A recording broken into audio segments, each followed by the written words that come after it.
खिड़की की आड़े बाड़ी रनिया तपिया से या रजकार पिया से या रजकार हो मोरे राजा हमरे चुनरिया के साधा हो चुनरिया हम पहिरब हो चुनरिया हम पहिरब हो मोरे राजा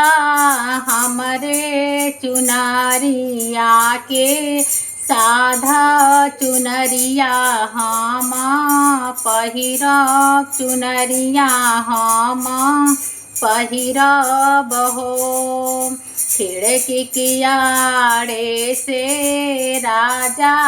तरानी से या रजकार रानी से या रजकार हो मोरी धाना तू तहाऊ काली कोई लरिया चुनरिया नाही शोभे चुनरिया नाही शोभे लहो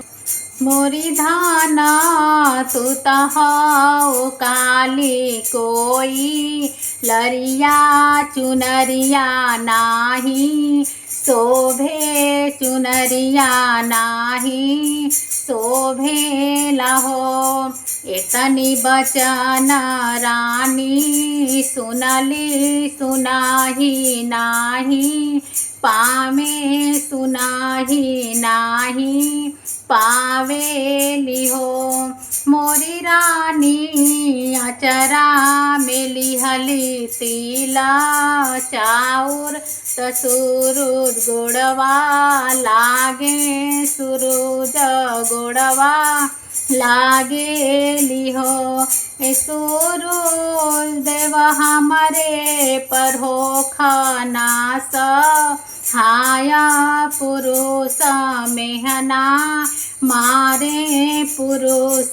मेहना मारे लहो सूरज देवा हमारे पर हो खानास हाया पुरुष ताना मारे पुरुष ताना मारे लहो होत बिहाने पहा फटले तहोरी लाजा नमली है होरी लाजा नमली है होत बिहाने पहा फटी है तहोरी लाजा नमी है तहोरी लाजा नमली है मोरी बहिनी अवधा में बाजे लाबा धैया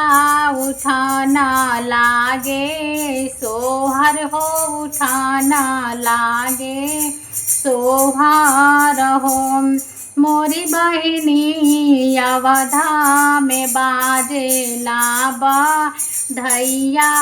उठाना लागे सोहारा उठाना लागे सोहार हो मोरे पिछुआरा वासो नरवात हाली बेगे आवात बेगी चाली आवा हो ए सोनरा धन जोगे गढ़ी दकंग गनमात धाना के माँ नाई बधाना के माँ मनाई बहो ए सोनरा धन जोगे गढ़ी दकंग गनवात धाना के माँ नाई बहो तब ये राजा बोली बोल बचनाओ चारा तू बचनाओ चारे लहो ए धाना छोड़ी दे हुमाना के भी योगा पेन्हा हो धाना चून पहिरा हो धाना कंगान हो। ए धाना छोड़ी दा तुमाना के भी योगा पहिरा हो धाना कंगान पहिरा धाना चुना रहो।